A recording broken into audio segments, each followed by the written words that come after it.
Celebrating Food and Family. Introduction. People around the world celebrate the harvest season, a time when the crops are ready to be gathered and eaten, or stored for the year ahead.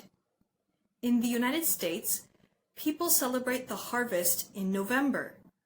This celebration is called Thanksgiving. Evan's family goes to Grandma's house. They feast on food such as turkey and pumpkin pie. Family members tell what they are thankful for, and Grandpa tells the story of the first Thanksgiving. After dinner, Evan plays with his cousins. Yam Festival. People in West Africa and the South Pacific Islands celebrate the Yam Festival. In early August, Bem and Said and their parents gather yams from a Nigerian field. It is the end of the rainy season there. Yams are the most common food in these regions and the first crop to be harvested in Nigeria. The night before the festival begins, the children help throw out any yams left over from last year. They scrub all the pots, especially the wooden bowls in which cooked yams are mashed. The next morning, they offer the freshly harvested yams to the gods and their ancestors in special ceremonies. This is the way they thank the spirits for a good crop. No one eats any new yams until this is done. After the ceremonies, yams are divided among the villagers. Everyone cooks dishes made with yams and other vegetables. The festival lasts many days in Bem and Said's village. Chuseok. Like Bem and Said, Shin honors her ancestors. The Harvest Moon Festival in Korea is called Chuseok. Like the Yam Festival, it is celebrated in August. Shin travels with her family to the village of her ancestors. When they arrive, Shin helps the women prepare food.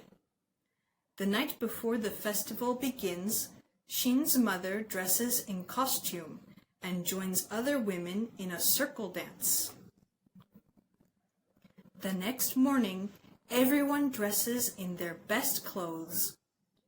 They visit the graves of their ancestors. Shin carries rice cakes stuffed with sesame seeds.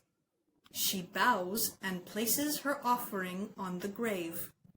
She says, "Good fortune, ancestor." Her father bows and asks if the ancestors are pleased with him.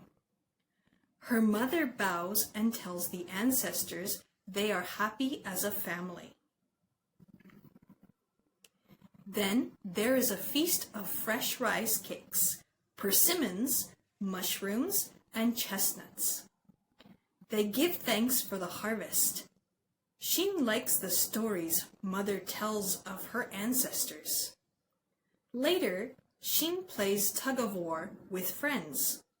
She laughs at the men who dress as tortoises.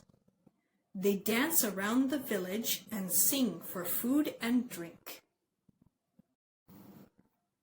Succoth. In Israel, Abel and Ilana have a different way of celebrating the harvest and honoring their ancestors. The celebration is called Succoth and is held in September or October. Abel helps his father build a 3-sided hut in their garden. They make the roof from cornstalks. They leave holes where they can see the sky. The family will eat their meals in the hut for the next week. Abel hopes he can sleep in it at night. Ilana comes to help decorate the hut with squash and corn. Father explains why they build a hut. It's to remember our ancestors. They built huts in the fields at harvest time. They slept there so they wouldn't have to walk so far each day. The hut reminds them of how far their ancestors had to walk on their journey to the Promised Land. There are 7 days of feasting and religious services.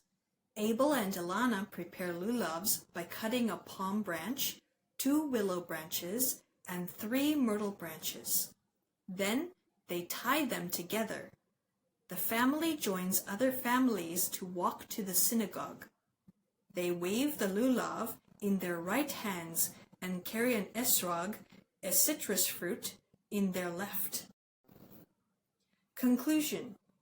When people around the world leave their homes to find new ones, they often take their celebrations with them. Sometimes they find ways to mix old traditions with new ones. But no matter where they are, families give thanks for food and each other. Thank you for joining me in celebrating food and family. How do you celebrate food and family?